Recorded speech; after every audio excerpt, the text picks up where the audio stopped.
We are gathered here today on this Friday afternoon for 2.5 days of revision. Revision for P2. And the objective that you have is you want to pass this P2 examination. And my objective is to help you achieve that. I will do whatever it takes in the forthcoming 2.5 days to support you and help you.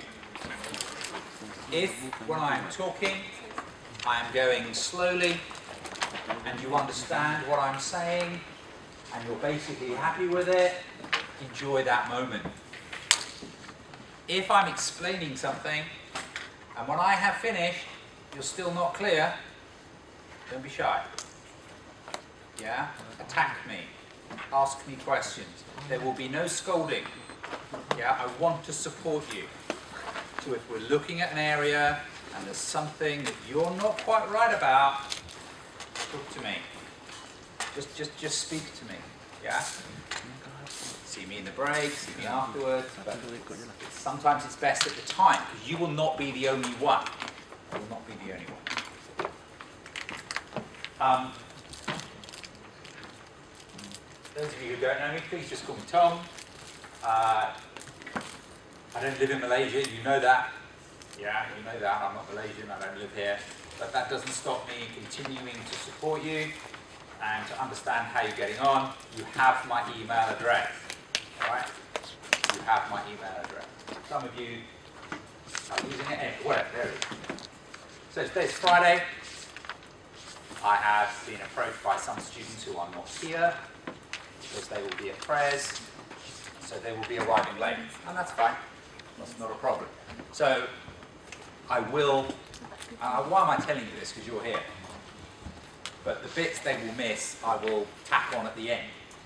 Yeah, so when I finish at 6, you can all go home. And then the people who've arrived late, I'll say, oh, hello, my name's Tom. Don't forget my email address. I'll say that again, you know, so that they don't miss out. But you're here at 2 o'clock, so we may as well make a start. That's what I'm saying. Rather than wait half an hour and do nothing. We meet tomorrow, 9:30. We meet Sunday, 9:30. Obviously, there'll be a short break there, and obviously we'll be done till 1 o'clock. Hopefully, what I'm about to say now is familiar to you. You get 3 hours and 15 minutes. Traditionally, the 15 minutes was for reading time, but actually you can start doing the exam straight away. You don't have to wait 15 minutes. But at the beginning, there's always a reading process. Always a reading process. 50% to pass, and in section A, there is no choice. Now, question number 1 is on groups, and this is 50 marks. Now, I say it's on groups, but strictly speaking, it's not 50 marks of groups. Strictly speaking, it's 35 marks of numbers. There are 4 exams a year. In the March exam, there was a requirement to do a group P&L.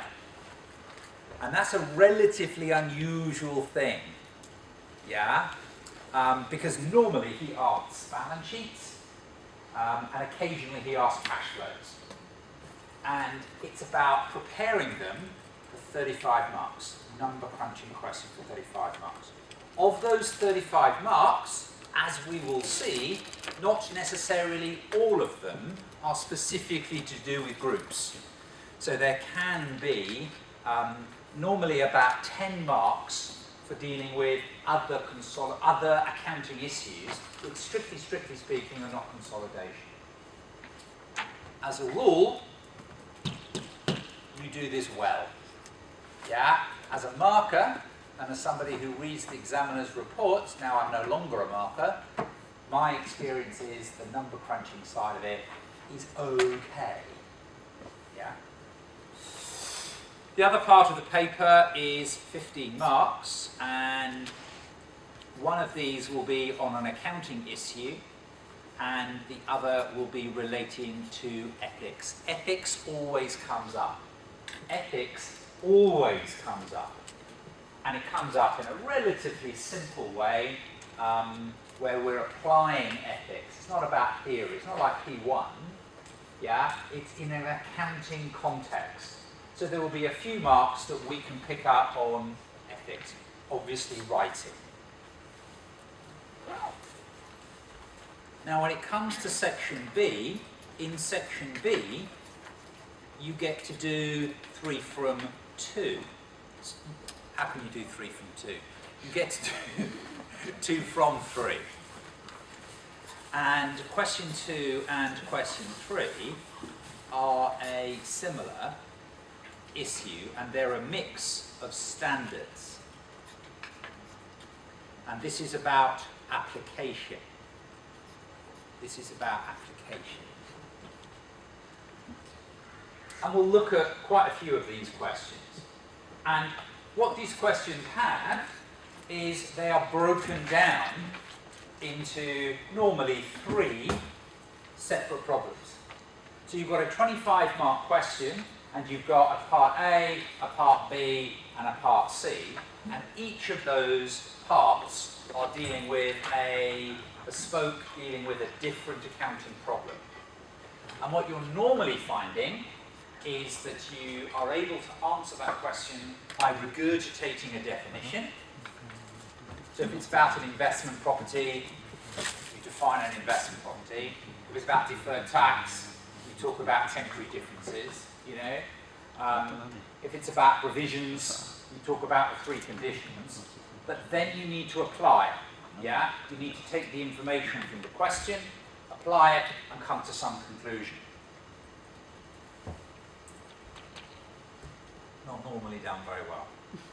Yeah? This is definitely an area where we're going to practice. It's very frustrating. At F7, if I can be a little bit dismissive, if I can be a little bit flippant about F7, at F7, once you've worked 3 or 4 or 5 past exam questions, the next one's the same. You know, at F7, it's very straight, it's very up and down, it's very mechanical, and you do see repetition feeding through into the next question, you know. Unfortunately, at P2, the syllabus is so wide, and the examiner is so innovative, that we continually have to be prepared to deal with the unexpected. Yeah? So one of the things about this course is I'm going to have to teach you and prepare you, not always about the technical content, but how to bullshit. How to get some marks out of nothing. You know? Because if you write nothing, I guarantee you will get no marks. But if you write something, you know, oh, a marker might just give you a mark, might give you 2 marks, if it vaguely makes sense. So we've got to have courage. There's no scolding. Yeah? It's an encouragement to write something down. Question 4 is traditionally sort of a current issue. Traditionally, it's a current issue. Traditionally, it's often based around an article. And, you know, there's a long shot here. I can deal with a couple of things, yeah, on Sunday, which might give us a little bit of a pointer here. But I can't give you a guarantee that this is a particular area that we've covered. But I would hope so. Sometimes I get very lucky, and the question that the examiner sets is something we have very, very specifically looked at as a hot issue. But yeah, I will do my best, and we shall see. Good morning, or should I say good afternoon? How are you? Good. Welcome. You've collected the material, or you've arrived empty-handed? Oh, interesting. Oh, I don't know. As you came in, I think. Yeah, yeah, I would have thought so. I would have thought that's a good idea.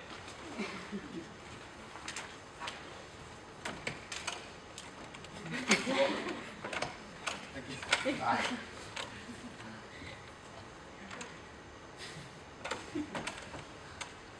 Okay, that is my introduction.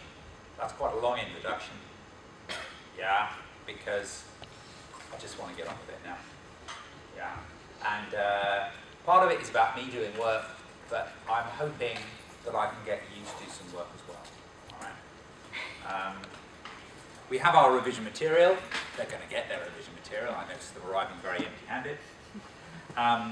And what I'd like to do, I mean, there's loads I can point out. There's little tests, there's information from the examiner, there's lecture sequences, there's all sorts of stuff. But the first thing I'd like you to do is to turn to page 32 so we can just crack on. Yeah, and we're looking here at a past exam question for 5 marks.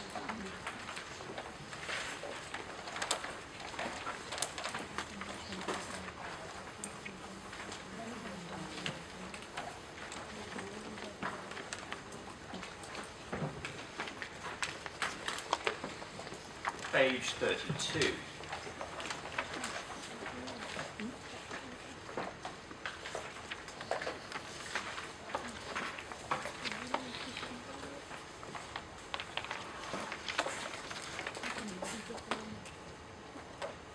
Now, when we're looking at an exam question, and this is an exam question that is worth 5 marks, the first thing I do is to read the requirement of the question, and the requirement is to discuss how we should measure the fair value of the land. Now, when I'm looking at the question, without reading it, just cursorily looking at it, there are no dollar signs. So there's no opportunity to debit or credit, there's no opportunity to do a T account, there's no opportunity to do a calculation. Everything here is about words. 2 minutes. Can you read it, please? Yeah? Can you read the case? Can you read the scenario? 2 minutes.